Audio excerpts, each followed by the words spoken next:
Welcome students, today will discuss important formula electrostatics. सबसे पहले तो चार्जिंग मेथड्स हैं। चार्जिंग मेथड्स आपको पता है तीन होते हैं। थ्री मेथड्स ऑफ चार्जिंग आते हैं: फ्रिक्शन, कंडक्शन, इंडक्शन। तो इसमें न्यूमेरिकल कंडक्शन पे आता है। If there are two spheres like this, it has charge plus q1, it has some other charge plus q2 और -2, it can be minus charge भी हो सकता है। When they are joined by wire, then charge will be conducted from higher potential to lower potential. तो इसमें final charge निकालने के लिए जो फॉर्मूला यूज करोगे तो दोनों का पोटेंशियल सेम हो जाता है, जिसकी वजह से अल्टीमेटली फॉर्मूला इसको सॉल्व करके ultimately will get the formula. जो फाइनल चार्ज है q1 dash upon q2 dash will be equal to r1 by r2, उनके रेडियस की रेशियो में रहेगा। और जो सम ऑफ द चार्जेस है q1 dash plus q2 dash will be equal to sum of initial charges q1 plus q2। So this is for conduction. This formula is used. You will get two equations from this. Using these two equations, you can find out the values of q1 dash and q2 dash. That is about conduction. And suppose the balls are of same size. अगर same size की ball दी है फिर तो charge equally divide हो जाएगा। q1 plus q2 divide by 2, q1 plus q2 divide by 2, तो ये conduction में रहेगा। सेकंड जो टॉपिक है वो है quantization of charge. Quantization of charge में फॉर्मूला रहेगा Q is equal to plus minus NE. Positive charge if substance loses electrons and negative charge if substance gains electrons. इसमें क्या होगा, या तो नंबर ऑफ इलेक्ट्रॉन्स दिए होंगे, आपको चार्ज निकालना है, या चार्ज दिया होगा, नंबर ऑफ इलेक्ट्रॉन्स पूछे होंगे। That is quantization. Third topic, this is Coulomb's law. Coulomb law, force between two charges are there, Q1 Q2, that you know. Coulomb's law का फॉर्मूला क्या होता है, 1 by 4 pi epsilon Q1 Q2 by R square. So that is about chapter Coulomb's law. Then second chapter में जो हमारे पास फॉर्मूले आएंगे वो कौन से हैं? Electric field. So electric field of point charge. सबसे पहले electric field of point charge शुरू हो। पॉइंट चार्ज का electric field, if there is a point charge है, इसकी वजह से यहाँ पे इलेक्ट्रिक फील्ड निकालना है। इलेक्ट्रिक फील्ड का फॉर्मूला होगा 1 by 4 pi epsilon Q by R square, that is electric field due to point charge। और इसकी जो डायरेक्शन होगी, if it is a positive charge then direction is outwards, that is radially outward direction, and if it is a negative charge that will be inwards। For a positive charge electric field is outwards and for a negative charge electric field is inwards। Electric field due to point charge के बाद superposition principle. Superposition principle क्या करता है, अगर दो charges हैं, एक से ज्यादा चार्जेस हैं और एक पॉइंट पे आपको इलेक्ट्रिक फील्ड निकालना है, तो दोनों का जो इलेक्ट्रिक फील्ड है E1 E2 दोनों का इलेक्ट्रिक फील्ड होगा, दोनों का वेक्टर सम करना पड़ेगा in superposition principle. And that is using parallelogram law of vector addition. E is equal to E1 square plus E2 square plus 2E1 E2 cos theta using superposition principle. Okay. After numericals on superposition principle, electric field due to point charge, then we have dipole. What is a dipole? Dipole moment का formula पहले minus Q plus पे charge है, distance हम 2a लेके चलते हैं dipole का, and dipole moment होती है q into 2a, एंड इसकी डायरेक्शन होती है from minus q to plus q, that is dipole moment, minus q to plus q take it. फिर उसके बाद आपको पता है डायपोल के चार फॉर्मूले हमारे पास होते हैं। Axial line of dipole minus Q plus Q, this is the axial line. ये डिस्टेंस a और a2a हो गया। सेंटर से r डिस्टेंस पर इलेक्ट्रिक फील्ड की तरफ कितना होगा, उसका फॉर्मूला आपको पता है 1 by 4 pi epsilon 2pr divide by r square minus a square का whole square. That is electric field on axial line of dipole। Axial line of dipole पर इलेक्ट्रिक फील्ड कितना होता है, 1 by 4 pi epsilon 2pr divided by r square minus a square का under root। and direction, what is the direction? Direction is from minus q to plus q, same as the direction of dipole moment। और अगर dipole short हुआ, dipole छोटा सा हुआ और distance ज्यादा हुआ, शॉर्ट डायपोल के लिए फॉर्मूला क्या बन जाएगा, 1 by 4 pi epsilon 2p by r, 2p by r, and direction again minus q to plus q for axial line। and then electric field on the equatorial line of dipole. Equatorial line of dipole, centre से perpendicular line, distance ए, ये distance are हो गया हमारे पास। यहां पर electric field कितना होगा? Equatorial line पर जो है वो इलेक्ट्रिक फील्ड है वो डायपोल मोमेंट के अपोजिट होता है, plus q to minus q, इधर की तरफ होता है, और उसकी वैल्यू होती है 1/4πε0 p/r² + a² की power 3/2। r is the distance, a जो है वो तो डायपोल की लेंथ है, 2a लेंथ है, उसका हाफ है a। और अगर शॉर्ट डायपोल हुआ, डायपोल छोटा है, शॉर्ट डायपोल के केस में ये फॉर्मूला हो जाएगा हमारे पास 1/4πε0 p/r³। सो डायपोल के दो फॉर्मूले हुए। Okay, after that dipole placed inside electric field. अगर एक डायपोल को आप इलेक्ट्रिक फील्ड के अंदर रख रहे हो, किसी भी डायपोल को like this at an angle theta, तो dipole will experience a torque. Net force on dipole will be zero, क्योंकि जितना फोर्स इस पे लगेगा इतना फोर्स इस पे लगेगा, पॉजिटिव चार्ज पे फोर्स लगेगा, नेगेटिव चार्ज पे फोर्स लगेगा। Net force will be zero, but there will be torque. Torque is given by formula P E sin theta, और वेक्टर फॉर्म में P vector cross E vector. और फिर अगर इस डायपोल को हम रोटेट करेंगे इलेक्ट्रिक फील्ड के अंदर, we have to do some work done का फॉर्मूला इसके नेक्स्ट डायरेक्शन में मिलेगा -p cos θ2 -p। ये सब डेरिवेशंस है, हमें सिर्फ फॉर्मूला भी हम याद कर रहे हैं, because in CBSE we are getting so many straightforward question directly on formula based questions. Work done या पोटेंशियल है -p cos θ2 - cos θ1। This is the formula. ठीक है, तो डायपोल वाले चैप्टर के हो गए हमारे पास सारे फॉर्मूले। नेक्स्ट भी बहुत होता गॉस थ्योरम वाले चैप्टर। गॉस थ्योरम पे बेस फॉर्मूले क्या है? What does the Gauss theorem say? If there is any closed surface, some charge is enclosed, E dot ds over the closed surface, that is called electric flux. E dot ds electric field का surface integral electric flux होता है। यहां से कितना flux बाहर जाएगा, कितनी lines बाहर जाएंगी, and that is given by the q/ε0।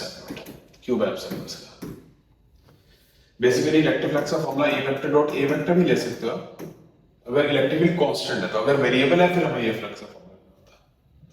Basically flux is dot product of electric field and area vector, that is E cos θ, that is electric flux.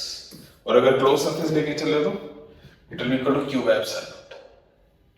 Please remember this, Gauss theorem तो हमारी ये है, कोई भी surface है उसकी shape पे depend नहीं करता फ्लक्स।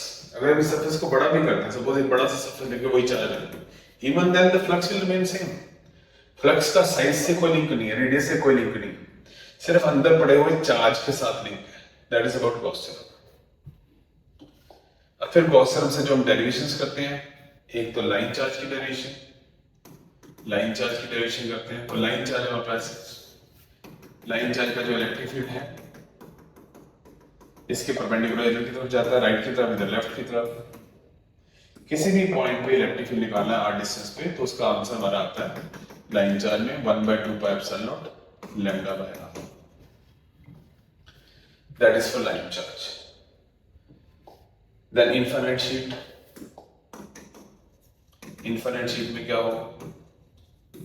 इनफाइनाइट शीट की डेरिवेशन बहुत इंपॉर्टेंट है, लाइन चार्ज की डेरिवेशन बहुत इंपॉर्टेंट है आपके सिलेबस के लिए। इनफाइनाइट शीट है हमारे पास, बड़ी सी शीट है, उसकी वजह से यहाँ पे इलेक्ट्रिक फील्ड, वो तो आपको पता ही है, डिस्टेंस पे डिपेंड ही नहीं करता, σ/2 एप्सिलॉन होता है, does not depend on distance. That means we can say that infinite sheet produces a uniform electric field जो कि डिस्टेंस पे डिपेंड नहीं करता, सब जगह सेम रहता है। After that electric field due to conducting sphere, electric field due to conducting sphere, this is a conducting sphere या स्फेरिकल शेल बोल, चार्ज सारा सरफेस पे होगा, चार्ज सारा सरफेस पे होगा। अगर कोई पॉइंट बाहर है r डिस्टेंस पर, that will be like point charge वाला फॉर्मूला रहेगा, इलेक्ट्रिक फील्ड का फॉर्मूला पॉइंट चार्ज वाला रहेगा 1/4πε0 q/r²। अगर पॉइंट सरफेस पर है तो सेम फॉर्मूला रहेगा, डिस्टेंस कैपिटल आर हो जाएगी 1/4πε0 Q by capital R square. But अगर पॉइंट इनसाइड है तो अंदर इलेक्ट्रिक फील्ड जीरो, बिकॉज अंदर कोई चार्ज ही नहीं है, चार्ज तो सारा सरफेस पे। Inside the conducting sphere electric field is zero, on the surface 1/4πε0 q by r square, outside it is 1/4πε0 q by small r square. Then non-conducting sphere, non-conducting sphere में क्या होता है बेटा, चार्ज अंदर पूरा यूनिफॉर्मली स्प्रेड है, पूरी volume में यूनिफॉर्मली स्प्रेड है, it is spread uniformly, total charge is still plus q, अभी प्लस क्यू है टोटल चार्ज, बट वो यूनिफॉर्मली स्प्रेड है होल वॉल्यूम में। So if there is a outside point, outside point का formula वही रहेगा जो कंडक्टिंग स्फीयर का था, जो पॉइंट चार्ज का था, वही फॉर्मूला रहेगा। There is no difference, 1/4πε0 q by small r square ही रहेगा, बट सरफेस पे कोई फॉर्मूला रहेगा, there is no difference, 1/4πε0 q by capital r square। But inside में अब इलेक्ट्रिक फील्ड जीरो नहीं है। अगर आप इनसाइड कोई पॉइंट लेते हैं यहाँ पे, उसका इलेक्ट्रिक फील्ड क्या होगा, अगर डिस्टेंस का r है, जीरो नहीं है, वहां का आंसर आता है इनसाइड पॉइंट का रो r by 3/0, where row is known as volume charge density, that is charge per unit volume। तीन तरह की डेंसिटी हम लेते हैं, lambda that is charge per unit length, जो कि हमने लाइन चार्ज में पढ़ा, सिग्मा चार्ज अपॉन एरिया, जो कि हमने इनफिनिट शीट में पढ़ा, और रो जो कि हमने अभी वॉल्यूम चार्ज डिस्ट्रीब्यूशन में, ये वॉल्यूम चार्ज डिस्ट्रीब्यूशन है, इनफिनिट शीट में सरफेस पे चार्ज है, charge upon area, line charge में लाइन के ऊपर चार्ज है, चार्ज अपॉन लेंथ होता है। तो ये थे हमारे सारे फॉर्मूले इलेक्ट्रिक फील्ड पे बेस्ड। गॉस थ्योरम से सारे इलेक्ट्रिक फील्ड की डेरिवेशन ही करते हैं बेटा। सो अगर हमें देखें, अगर हमें कोई कहे इलेक्ट्रिक फील्ड आर के इनवर्सली क्वेश्चन है, इलेक्ट्रिक फील्ड आर स्क्वायर के इनवर्सली क्वेश्चन है, इलेक्ट्रिक फील्ड आर क्यूब के इनवर्सली क्वेश्चन है, इलेक्ट्रिक फील्ड डिस्टेंस पे डिपेंड ही नहीं कर, सो कौन सी क्वांटिटी है? आर के inversely question line charge, r square point charge. अगर कहीं भी आपको ऐसे लिखा हुआ है E is equal to K by R square, you should understand that this is point charge, this is about point charge। sometimes इसको चेंज कर देते हैं, ऐसे इलेक्ट्रिक फील्ड वेक्टर में लिख देंगे K R vector upon R cube, तब भी यही बात, यही चीज है, बिकॉज ऊपर एक R है, नीचे का R क्यूब है, कट के R स्क्वायर में से पॉइंट चार्ज के बारे में बात है। R cube is for dipole, short dipole, short dipole के लिए R क्यूब होता है, और जो डिस्टेंस पे डिपेंड नहीं करता वो तो इनफिनिट शीट है, इनफिनिट शीट के electric field does not depend on distance. So ये तो थे इलेक्ट्रिक फील्ड के फॉर्मूले, ठीक है। नेक्स्ट चलते हैं आगे। नेक्स्ट टॉपिक है हमारा potential. Potential at a point is amount of work done in bringing a charge from infinity to that point.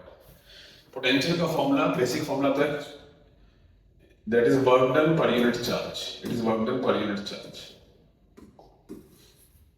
it is work done per unit charge, basic formula is this। इसका unit volt होता है, joule पर coulomb. Potential, सबसे पहले potential due two point charge, एक point charge हमारे पास, उसकी वजह से पोटेंशियल कितना होगा, r डिस्टेंस पर पोटेंशियल कितना होगा, इसका फॉर्मूला है 1/4πε0 q by r, that is potential due two point charge. Potential is scalar quantity, पिछले टॉपिक में हमने इलेक्ट्रिक फील्ड पढ़ रहा था, वो वेक्टर क्वांटिटी थी, it is a scalar quantity. Positive charge का पोटेंशियल पॉजिटिव होता है, नेगेटिव चार्ज का पोटेंशियल नेगेटिव होता है। और अगर कहीं ग्रुप ऑफ चार्जेस है फिर क्या होगा, सपोज ये चार्ज Q1 है, एक और चार्ज Q2 है, यहाँ पे Q3 भी पड़ा हुआ है, तो आपको सबका पोटेंशियल ऐड करना है, simply scalar addition, V1 plus V2 plus V3, simply scalar addition, vector addition की जरूरत नहीं है यहाँ पर, क्योंकि because potential is not a vector quantity, potential is a scalar quantity, simply इन तीनों का पोटेंशियल ऐड कर दो बस। तो ये हो जाएगा हमारे पास, फर्स्ट का पोटेंशियल हो गया 1/4πε0 Q1 by R1 1/4πε0 Q2 by R2 1/4πε0 Q3 by R3, सबका पोटेंशियल ऐड कर दो। And sometimes charges are placed symmetrically. ज्यादातर ये सिमेट्रिकल वाला केस बहुत ज्यादा आता है। एक पॉइंट है, सभी चार्जेस इक्वल डिस्टेंस पे पड़े हैं, Q1 R1 डिस्टेंस पर, Q2 R2 डिस्टेंस पर, Q3, तो डिस्टेंस इनके में अलग अलग नहीं, सबका डिस्टेंस सेम है, same distance R। Such a distribution is called symmetrical placement of charges। जैसे मान लो एक रिंग के ऊपर चार्ज पड़ा है, सारा रिंग में अब सेंटर पे पोटेंशियल पूछे तो सारे चार्ज का डिस्टेंस सेंटर से सेम ही है। In such cases where charges are placed symmetrically about a point, then potential will be given by 1/4π0। R तो कॉमन बाहर ही आ जाएगा, ब्रैकेट के अंदर हो जाएगा sum of the charges Q1 Q2 Q3 and so on, sum of the charges बन जाएगा। तो that is basics about potential. Potential क्या होता है? नेक्स्ट हमारे पास पोटेंशियल डिफरेंस क्या है। What is potential difference? अगर हमारे पास कोई इलेक्ट्रिक फील्ड है, उसमें दो पॉइंट्स है E और B, तो A का अपना पोटेंशियल है, B का अपना पोटेंशियल है। So what is potential difference? It is potential of, suppose we are moving from B to A या A to B जा रहे हैं, it is potential of final point minus potential of initial point, that is potential difference। अब potential difference को कई बार आप निकाल सकते हो, इस पॉइंट का निकाल लिया potential, इस पॉइंट का निकाल लिया, तो फिर इसका यूज क्या है? इसका यूज होगा वर्क डन निकालने में। They will say we are moving a charge from Q from A to B, what is the work done? तो वर्क डन का फॉर्मूला रहेगा, दो फॉर्मूला लेंगे, प्लस क्यू डेल्टा वी भी आता है वर्क डन का formula, minus Q delta we भी होता है। Plus Q delta we is when work done is by external agency, minus Q delta we when work is being done by field, जो electric field काम कर रहा है। तो यहाँ पे दो काम हो रहे होते हैं। For example, I am picking up this book. In this case, gravity is applying force downward, so gravity is doing a negative work, and my hand is external agency, it is doing a positive work। Gravity का काम हो रहा है minus mgh, मेरे hand का work done हो रहा है प्लस mgh। ऐसे ही इलेक्ट्रिक फील्ड में भी ऐसे ही होगा। अगर फील्ड के बारे में वर्क डन पूछेंगे तो माइनस क्यू डेल्टा वी, अगर work done by external agency पूछेंगे तो प्लस क्यू डेल्टा वी लेके चलना। और एक और बात इसमें इंपॉर्टेंट है, वर्क डन पाथ फॉरवर्ड पे डिपेंड नहीं करता। Work done does not depend on path forward. आप इस रास्ते से जाओ कि इस रास्ते से जाओ या जिस मर्जी रास्ते से जाओ, work done Q delta V रहेगा। It depends only on the initial position and the final position. This is because electrostatic forces are conservative forces and work done path forward पे डिपेंड ही नहीं करता यहाँ पर। ठीक है, तो ये हो गया पोटेंशियल डिफरेंस के बारे में। अब हम बात करते हैं पोटेंशियल और इलेक्ट्रिक फील्ड में क्या रिलेशनशिप है। What is relation between potential and electric field? There are two formulae which relate electric field and potential together। एक तो है E is equal to minus dV by dr, या sometimes written as minus dV by dx। तो electric field is negative potential gradient. अब इसमें क्या होगा, sometime ऐसा कुछ क्वेश्चन दिया होगा V is equal to 3 plus x square, और फिर इलेक्ट्रिक फील्ड पूछेंगे तो आपको इसका डेरिवेटिव करके E की वैल्यू x की वैल्यू कुछ दी होगी वो पुट करके at suppose find electric field at x equal to 1, तो डेरिवेटिव करके x की वैल्यू 1 पुट कर दिया। ये क्वेश्चन यहाँ यूज होता है। दूसरा जो रिलेशनशिप है वो है potential difference is equal to minus E dot dl, minus E dot dl। ये है दूसरा फॉर्मूला। Potential difference is negative line integral of electric field. इस पे भी न्यूमेरिकल आ सकते हैं, आपको आया भी है सीबीएसई बोर्ड में। अगर आप इलेक्ट्रिक फील्ड की डायरेक्शन में ही चल रहे हो तो दोनों के बीच में एंगल हो जाएगा 0, माइनस ई डीएल कॉस 0 हो जाएगा। Answer will be minus E DL या माइनस ई डीएक्स। और अगर आप इलेक्ट्रिक फील्ड के अपोजिट चल रहे हो तो फिर एंगल यहाँ पे cos 180 आ जाएगा, तो आंसर आपका प्लस ई डीएल आ जाएगा। और अगर इलेक्ट्रिक फील्ड के परपेंडिकुलर चल रहा है तो cos 90 0 हो जाएगा, वर्क डन भी 0 हो जाएगा। So when we are moving in direction of electric field, potential difference minus में आएगा अपोजिट में जाने पे, because in the direction of electric field potential always decreases। Electric lines always travel from higher potential to lower potential। तो अगर आप electric field की direction में चल रहे हो तो माइनस ईडीएल, अपोजिट चल रहे हो तो प्लस ईडीएल। अगर परपेंडिकुलर चल रहे हो तो जीरो हो जाएगा पोटेंशियल डिफरेंस। तो ये तो थी बात पोटेंशियल और पोटेंशियल डिफरेंस की। अब हम बात करते हैं the most important topic of this chapter is potential energy. इस पे तो बहुत न्यूमेरिकल आ रहे हैं, every time you get a numerical in CBSE board. अगर हमारे पास एक पेयर ऑफ चार्जेस हैं Q1 Q2, बीच में डिस्टेंस R है, तो सिस्टम की पोटेंशियल एनर्जी है 1/4πε0 Q1 Q2 by R। Q1 Q2 by R, this is a formula for potential energy. Suppose हमारे पास 3 चार्जेस हो तो कितनी पोटेंशियल एनर्जी की टर्म्स बनेगी? जितने जितने पेयर्स बनेंगे उतने। Suppose 3 charges, this distance is R12, this is R23, and this distance is R31, suppose. So what will be potential energy? पहला पेयर बनेगा 1/4πε Q1 Q2 divide by distance R12। Second pair क्या बनेगा? 1/4πε Q2 Q3 divide by R23, and third pair will be 1/4πε Q1 Q3 divide by R31। तो इस तरह से आप potential energy निकालते हो, और बहुत इंपॉर्टेंट है, every time you will get an numerical on this. So 3 chapters main हमने कवर अप कर लिए। Coulomb's law, electric field, Gauss theorem भी होगी, साथ में पोटेंशियल भी होगा। लास्ट में एक टॉपिक बचा हमारे पास, वो है conductors and capacitors. Conductors and capacitors. सबसे पहले थोड़ी बात कंडक्टर के बारे में करते हैं। कोई भी कंडक्टर हो, चार्ज जब भी हम उसको सप्लाई करेंगे वो सारा का सारा उसके सरफेस पे चला जाएगा, अंदर कोई चार्ज नहीं रहेगा। बाहर इलेक्ट्रिक फील्ड होगा, यहां से इलेक्ट्रिक लाइन ऑफ फोर्स चलेगी परपेंडिकुलर टू द सरफेस, पर अंदर इलेक्ट्रिक फील्ड जीरो होगा क्योंकि अंदर कोई चार्ज ही नहीं है। और क्योंकि अंदर कोई चार्ज नहीं है इसलिए अंदर पोटेंशियल कांस्टेंट रहेगा, क्योंकि E हमने अभी पढ़ा था -dV/dr। और अगर अंदर इलेक्ट्रिक फील्ड जीरो है तो डेरिवेटिव जीरो उसी चीज का होता है जो चीज कांस्टेंट हो। दैट मींस अंदर पोटेंशियल सब जगह कांस्टेंट रहेगा, अंदर भी और सरफेस, जो सरफेस का पोटेंशियल अंदर सब जगह पोटेंशियल वही रहेगा, इलेक्ट्रिक फील्ड अंदर जीरो रहेगा। अब इसका हम स्पेशल केस लेते हैं कंडक्टर का, वो है कंडक्टिंग स्फीयर। इसके बारे में पहले भी हम बात कर चुके हैं। कंडक्टिंग स्फीयर में चार्ज सारा सरफेस पे होगा, तो कंडक्टिंग स्फीयर के बारे में हम सारे फॉर्मूले डिस्कस कर लेते हैं। Everything we discuss about this. इसका रेडियस R है, चार्ज प्लस Q। अगर कोई आउटसाइड पॉइंट होगा उसका फॉर्मूला, आउटसाइड पॉइंट के लिए electric field will be equal to 1/4πε0 Q/r²। Small r वहां का डिस्टेंस हो जाएगा आउटसाइड पॉइंट का,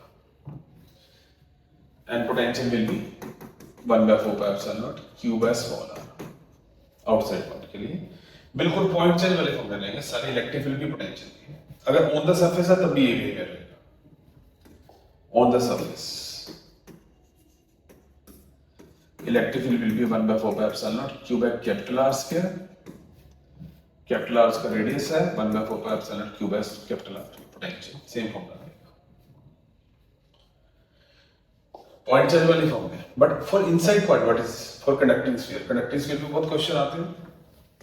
अंदर इलेक्ट्रिक फील्ड जीरो रहेगा, अभी मैंने अभी बताया था, और पोटेंशियल कांस्टेंट रहेगा। अंदर पोटेंशियल वही रहेगा जो सरफेस पे था, सारा का सारा सरफेस वाला पोटेंशियल ही अंदर रहेगा। For every point inside potential is same as on the surface, ये पोटेंशियल रहेगा हमारे पास। ओके, ठीक है।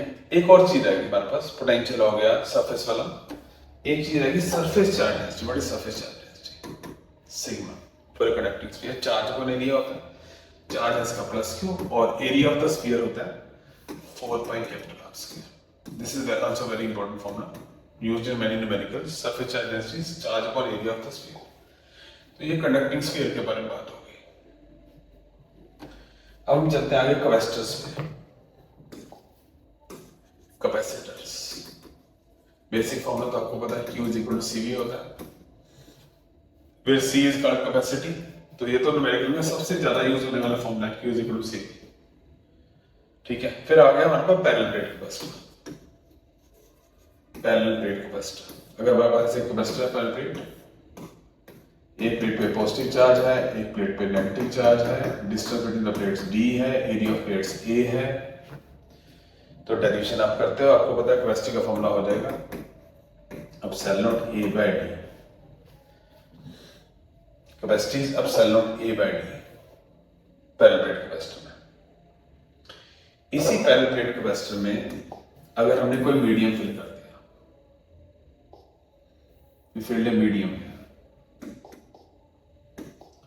यहाँ पे हमने मीडियम फिल कर दिया, तो कैपेसिटी क्या हो जाएगी फिर with medium, this was with vacuum C naught, medium के साथ कैपेसिटी हो जाएगी K epsilon naught A by D, K epsilon naught A by D, medium के साथ कैपेसिटी। ठीक है, फिर आगे कैपेसिटर में और आगे चलते हैं।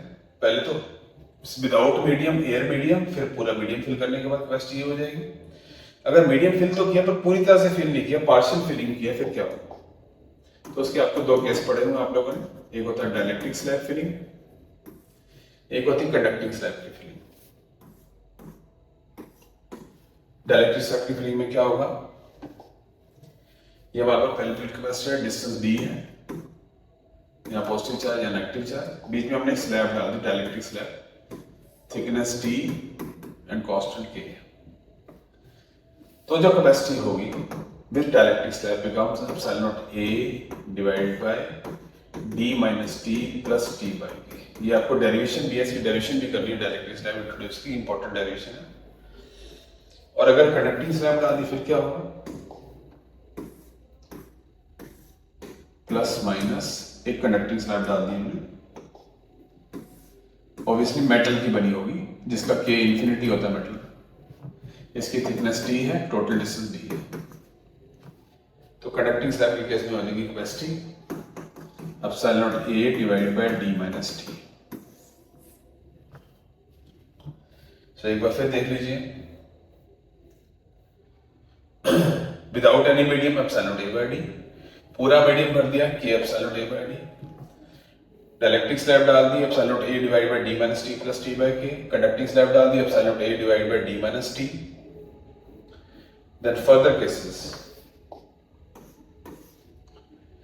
अगर कई सारी स्लैब्स डाल दिया 1 2 3 इन सीरीज होगी, सीरीज में लगे k1 k2 k3 t1 t2 t3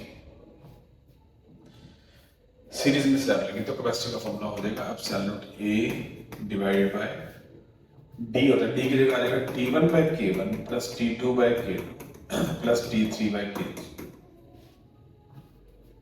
अगर स्लैब्स को सीरीज में लगाया होगा, अगर स्लैब्स को पैरेलल में लगाया होगा ऐसे k1 k2 k3, a1 area a2 area a3, इसमें डिस्टेंस सेम है। In that case, capacity becomes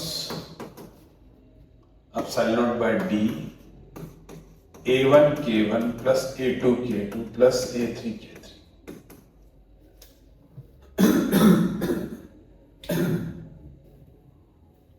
Next, now further, अब कैपेसिटर्स को अगर हमने सीरीज में लगाया तो क्या होगा, when capacitors are connected in series C1 C2 C3, तो फॉर्मूला आपको पता है क्या होता है, 1 by C is equal to 1 by C1 plus 1 by C2 plus 1 by C3। अगर n ऐसे कैपेसिटर्स को हमने सीरीज में लगा दिया, n कैपेसिटर्स को, capacity in series will become C by n। अगर कैपेसिटर्स को हमने पैरेलल में लगाया लाइक दिस, पैरेलल में कनेक्टेड है कैपेसिटर्स, तो कैपेसिटी का फॉर्मूला क्या हो जाएगा, C is equal to C1 plus C2 plus C3। तो अगर n कैपेसिटर्स एक जैसे लगा दिए हमने तो NC हो जाएगा। और अगर पैरेलल टू सीरीज की रेशियो पूछी जाए, पैरेलल टू सीरीज, पैरेलल में है NC, सीरीज में है C by N, तो ratio will come out to be N square, capacity in parallel to capacity in series. ये तो हो गए capacitors in series and parallels. बाकी इस पे न्यूमेरिकल्स वगैरह आ सकते हैं, आपको सीरीज पैरेलल सॉल्व करना आ सकता है। After that, energy stored in capacitor, energy stored in capacitor।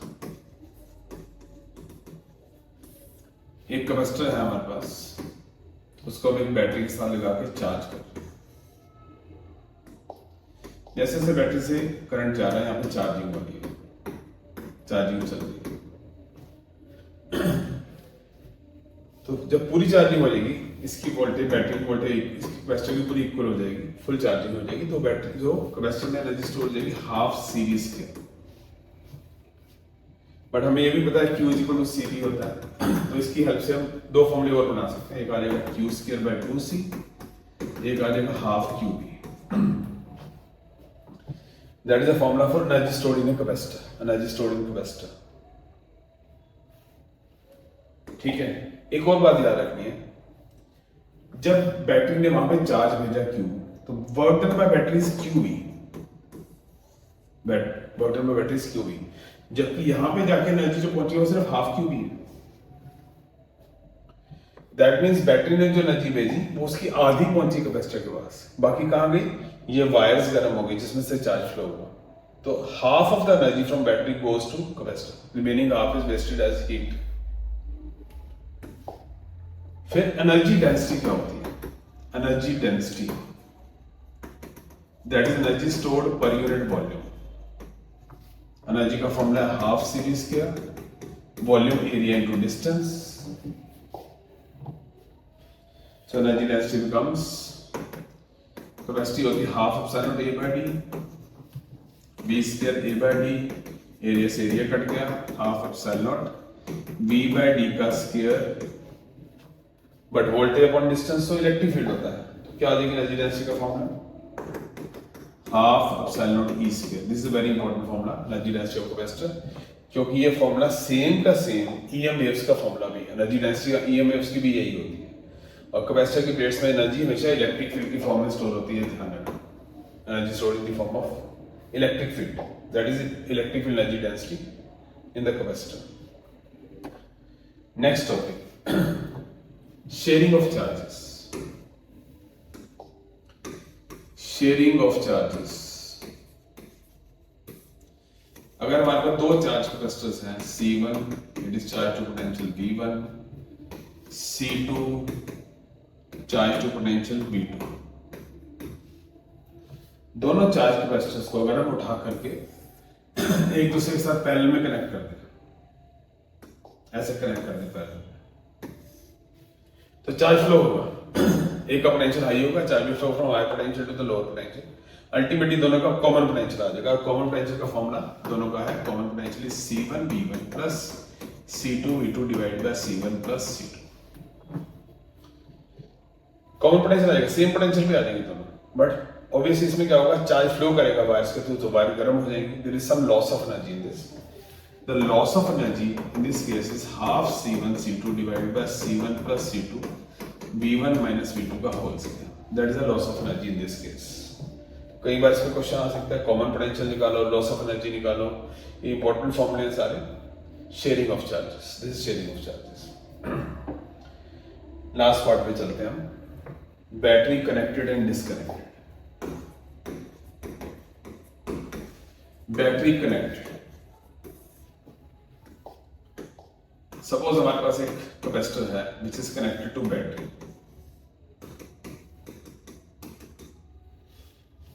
Connected to battery, इसकी कैपेसिटी सपोज है हमारे पास epsilon naught A by D, और इस पे चार्ज है, अगर वोल्टेज बैटरी की भी है, charge is Q is equal to CV, energy है half CV square, electric field between the plates is V by D। अब बैटरी कनेक्टेड अगर रहे और हम कुछ चेंज करते हैं, we keep the battery connected, battery connected में कुछ चेंज करते हैं, तो फिर क्या होगा, जैसे अगर हम क्या करें, what we do, medium introduced, battery connected, whenever battery remains connected, तो बैटरी की वोल्टेज यहाँ पे सेम वोल्टेज रहेगी। तो आपने ध्यान रखना, जब भी बैटरी कनेक्टेड बोलेंगे तो वोल्टेज कांस्टेंट रखना है, वोल्टेज कांस्टेंट रखनी है बैटरी कनेक्टेड। अगर हमने मीडियम इंट्रोड्यूस कर दिया, इस पूरे कैपेसिटर में हमने मीडियम डाल दिया, यहाँ मीडियम इंट्रोड्यूस किया, मीडियम डाल दिया, तब क्या चेंजेस हुए, कैपेसिटी बढ़ गई, बढ़ the new capacity K epsilon naught A by D medium डालने पर, मतलब कैपेसिटी के टाइम्स होगी। अब जो चार्ज और कैपेसिटी का डायरेक्टली क्वेश्चन है तो चार्ज भी के टाइम्स हो जाएगा, एनर्जी भी कैपेसिटी का डायरेक्टली क्वेश्चन है, एनर्जी भी के टाइम्स हो जाएगी, एनर्जी भी के टाइम्स हो जाएगी। और क्योंकि ना वोल्टेज बदली ना डिस्टेंस बदला, कुछ भी नहीं बदला, वोल्टेज भी सेम है, जो इसकी वोल्टेज है वही यहाँ पे वोल्टेज आएगी, voltage has not change, voltage same रहेगी क्योंकि बैटरी कनेक्टेड है, इसलिए electric field will remain same, electric field will not change. ये battery connected and medium introduced है। दूसरा है डिस्टेंस चेंज कर दिया प्लेट्स के बीच में, डिस्टेंस डबल कर दिया, डबल कर दिया, ट्रिपल कर दिया, उसमें क्या होगा? अगर हमने बैटरी कनेक्टेड और डिस्टेंस को डबल कर दिया तो फिर क्या होगा? तब क्या होगा कैपेसिटी का असर? एप्सिलॉन A by 2d हो गया डिस्टेंस, तो 2 से डिवाइड हो गया, कैपेसिटी हाफ होगा। चार्ज कैपेसिटी का डायरेक्टली क्वेश्चन है तो चार्ज भी हाफ हो जाएगा, एनर्जी भी हाफ हो जाएगी, और इलेक्ट्रिक फील्ड क्योंकि वोल्टेज तो आपने चेंज, वोल्टेज तो वही है, बैटरी कनेक्टेड, डिस्टेंस डबल करने की वजह से इलेक्ट्रिक फील्ड भी हाफ हो जाएगा। तो ये तो था बैटरी कनेक्टेड वाला केस। And last is battery disconnected. Battery disconnected, आपने कैपेसिटर को चार्ज कर लिया है और बैटरी को फिर हटा दिया, now you have to remove the battery. Initially capacity आपकी वही है epsilon A by 2, voltage is Q by C, energy का फॉर्मूला इसमें half Q square by C लेके चलो। जब बैटरी डिस्कनेक्टेड है, आपको चार्ज आ नहीं सकता, चार्ज आ नहीं, तो चार्ज कांस्टेंट रहेगा, प्लीज ध्यान दें, बैटरी डिस्कनेक्टेड में चार्ज कांस्टेंट रहेगा, बैटरी कनेक्टेड में वोल्टेज कांस्टेंट रहेगी, बैटरी डिस्कनेक्टेड में चार्ज कांस्टेंट रहेगा। अब अगर मीडियम डाल दिया तो फिर क्या होगा? मीडियम इंट्रोड्यूस कर दिया, then what will happen? Medium डाल देते हैं इसमें, we introduce the medium, medium डालने पर क्या होगा? कैपेसिटी हो जाएगी K epsilon D by D, मतलब कैपेसिटी होगी KC, K टाइम्स, और जो वोल्टेज है वो कैपेसिटी के इनवर्सली प्रोपोर्शनल है, अगर कैपेसिटी बढ़ गई है तो वोल्टेज कम हो जाएगी V by K, एनर्जी भी कैपेसिटी के इनवर्सली प्रोपोर्शनल है, एनर्जी भी U by K हो जाएगी। तो बैटरी डिस्कनेक्टेड का केस है मीडियम इंट्रोड्यूस्ड। और दूसरा केस क्या है? अगर आपने डिस्टेंस डबल कर दिया, डिस्टेंस डबल किया तो फिर then what will happen? Capacity पे क्या असर पड़ेगा? कैपेसिटी होगी epsilon A by 2d, capacity half होगी, और जो वोल्टेज है वो कैपेसिटी के इनवर्सली प्रोपोर्शनल है। जब कैपेसिटी हाफ हो जाएगी तो वोल्टेज डबल हो जाएगी, क्योंकि कैपेसिटी हाफ हो रही है, और एनर्जी भी कैपेसिटी के इनवर्सली प्रोपोर्शनल है। इस केस में बैटरी डिस्कनेक्टेड में ये वाला फॉर्मूला लेके चलते हैं। वैसे एनर्जी का फॉर्मूला हाफ C स्क्वायर भी होता है, बट इसमें ये चलेगा क्योंकि चार्ज कांस्टेंट है, कैपेसिटी के हाफ होने से एनर्जी डबल हो जाएगी। Please remember these cases, battery connected and battery disconnected. ठीक है, एक लास्ट टॉपिक और कर लेते हैं छोटा सा। कई सारी लिक्विड ड्रॉप्स हैं हमारे पास R रेडियस की, सबके ऊपर चार्ज Q है, इन सबका वोल्टेज V है। अगर इनको हम जोड़ के एक ड्रॉप में कन्वर्ट कर दें देन व्हाट विल हैपन? तो जो रेडियस है वो तो हो जाएगा n⁻⁴ times R, radius will become n⁻⁴, क्योंकि वॉल्यूम सेम है, उससे ही कैलकुलेशन करके ये फॉर्मूला आ जाएगा, रेडियस बड़ी रॉक का n⁻⁴ हो जाएगा।